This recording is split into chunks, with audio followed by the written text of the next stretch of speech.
salaam salaam mbokk yi salaam di nuyoo nag tey ñaan di sant bari na nag démb ñu rey ji jaaxaloon reetaan yi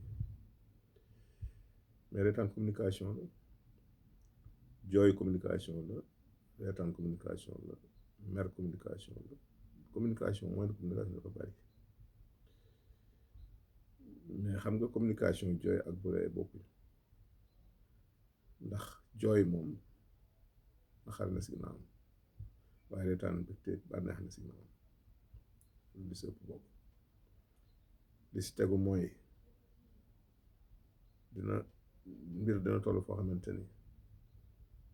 bokk na liy delloo si xel yi ak xol yi loolu dafa war bàyyi xel ñetteel bi mooy reetaan dafay guddal fan booy mer sa xol day fasu ñu bëgg am ay problème xol fi ñu ko jëlee stress bu metti di leen reetaan bu doon benn dose bu ndaw sax nga jël ko par jour am na solo lii guddal fan ba léegi nelaw yu doy sa bopp lii guddal fan lu waaye am nga yéene ko donte bëgg nga ko te yàlla jox la ko mais nga yéene ko yéene sa morom jàmm da nga yéene sa bopp dana guddal fan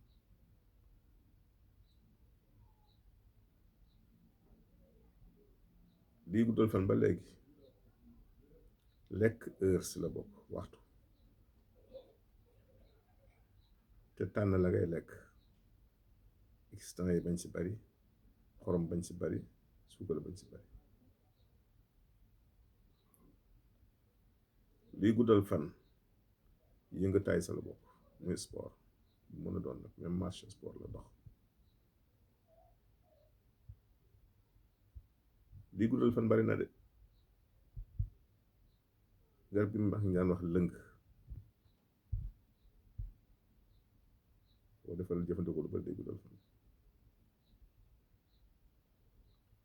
baatu bi yaa xayu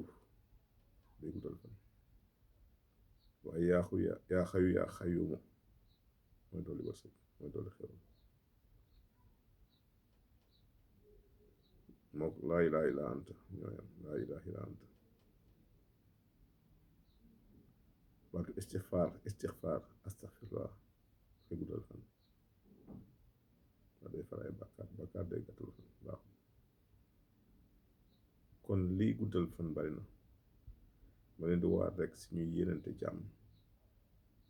di ko doxe di ko waxe réew mii di réewum Sénégal waxoon naa leen jàmm donc jàmm kott jàmm lay def am incha allah rabbi ndax réew mi yàlla téer fam ñu ànd réew mi wallaahi dañ leen delluwaat di yéenante jàmm te xam ne jàmm rek ay am incha allah rabbi jàmm am